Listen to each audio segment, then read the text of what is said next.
Почему одни дети будто взрываются от любого звука, прикосновения или запаха, а другие, наоборот, постоянно ищут сильных ощущений?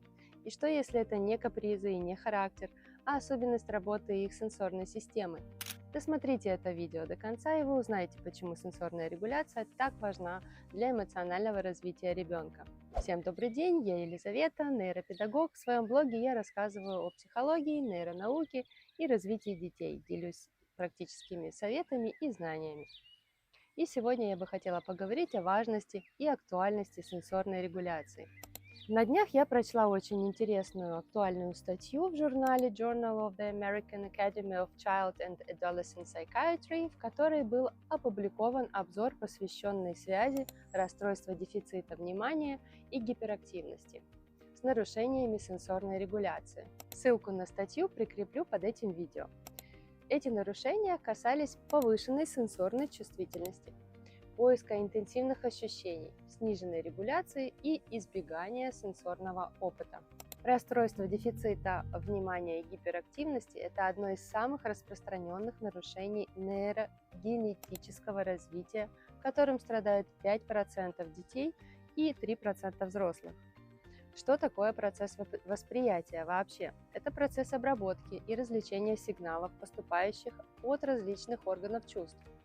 Атипичная сенсорная регуляция влияет на поведение, управление эмоциями, а также моторные и когнитивные функции. Об этом говорила Джейн Айре в своих трудах. Дан определял сенсорную регуляцию как взаимодействие между неврологическим порогом чувствительности и саморегуляцией. И люди с низким порогом реагируют даже на самые слабые стимулы, тогда как при высоком пороге для реакции требуются более сильные раздражители.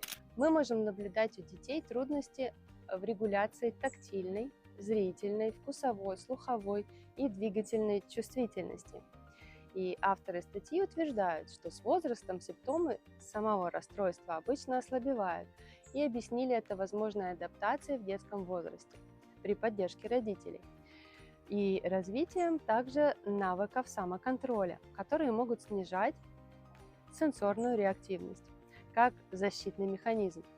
И здесь, конечно, нужно отметить, что речь идет о компенсаторных механизмах, о замещениях, и мы можем понимать, что с возрастом симптоматика прячется и может переходить в более сложные патологические процессы, которые влияют на качество жизни человека. Общими нейропсихологическими механизмами выявились изменения мозолистого тела, что может нарушать сенсорную обработку.